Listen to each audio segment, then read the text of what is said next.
My doctor said I have to quit drinking or he's going to stop following me on Twitter.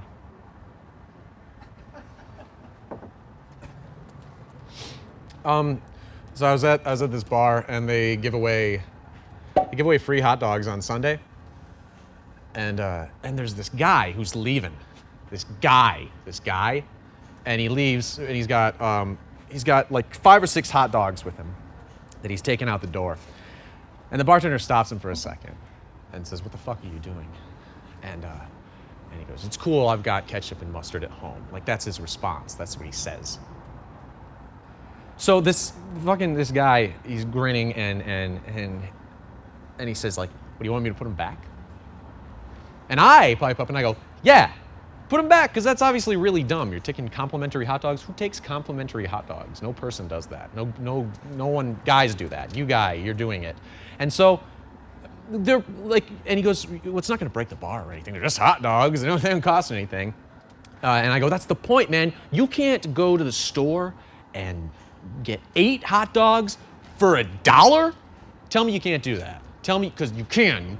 You can't." And then someone twice, so then they go, "I think Family Fare is actually having a 2-for-1 special." So that's insane. That's 6.25 cents a hot dog.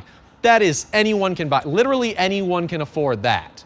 People with 0 money can afford something that costs that little money. That's how cheap that is. That's how cheap that little amount of money is.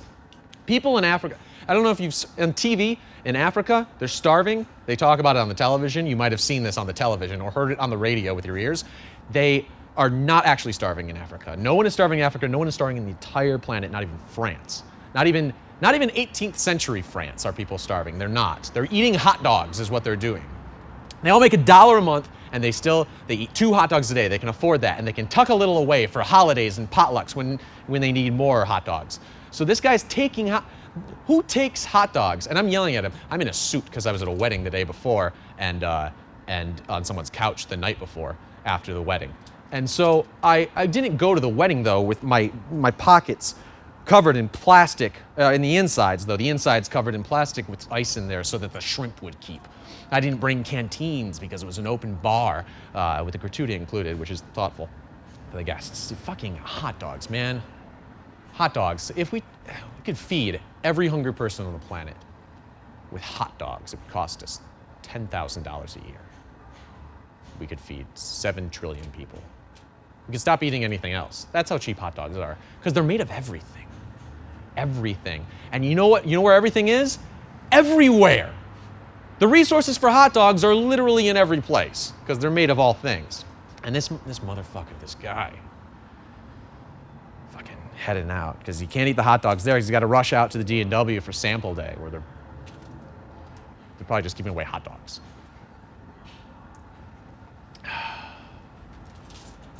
You ever had the Ghost Puncher here? You know I invented that? The what? The Ghost Puncher, the drink that they have there, the cocktail. I invented it because I was sitting around a few years ago and I was talking to my girlfriend at the time, and she, somehow we got on talking about Arnold Palmer's, the drink. And I know the golfer, I never heard of the drink before. She goes, "Oh yeah, it's iced tea and it's lemonade." And I go, "And?" She goes, "No, it's iced tea and lemonade." You don't get to have a drink named after you if there's no booze in it and you're not Shirley Temple. That's bullshit. That's against the rules. So I say, we're gonna go fix this. So we go across the street to the coffee shop to get iced tea and lemonade, and then we go to a liquor store and get vodka. And the only iced tea that they had at the coffee shop was that pomegranate iced tea, the Arizona stuff, and I don't know if they make it in Arizona. It's called Arizona.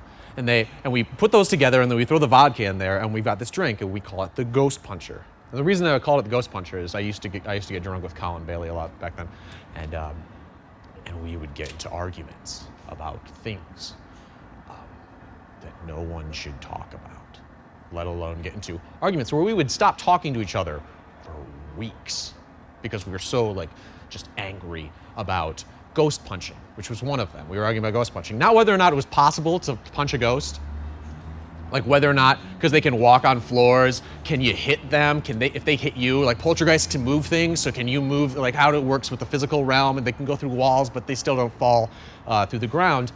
We weren't talking about that, though. We were arguing about whether or not it was morally right to punch a ghost. Whether or not they deserved it, or if they've been through enough. And her point was, they fucking died, man. They've died already. Don't give them any more grief. And my point was, if they're fucking with you, then fuck them. Fuck them and their fantastic ecto-cooler faces. I don't know. What the fuck was ecto-cooler? What flavor was that? Green? Anyway, you should try the Ghost Puncher. It's really good. They sell it here.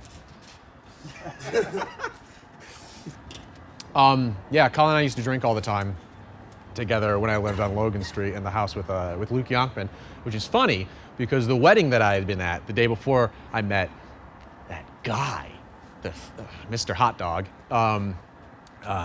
was their wedding. And I introduced Colin and Luke the years before back in the ghost punching days. Because we would go upstairs in my room and we would drink and we would argue really loudly and just make a ruckus and stuff and kick bottles around. We always had bottles to kick around. And we came down one stairs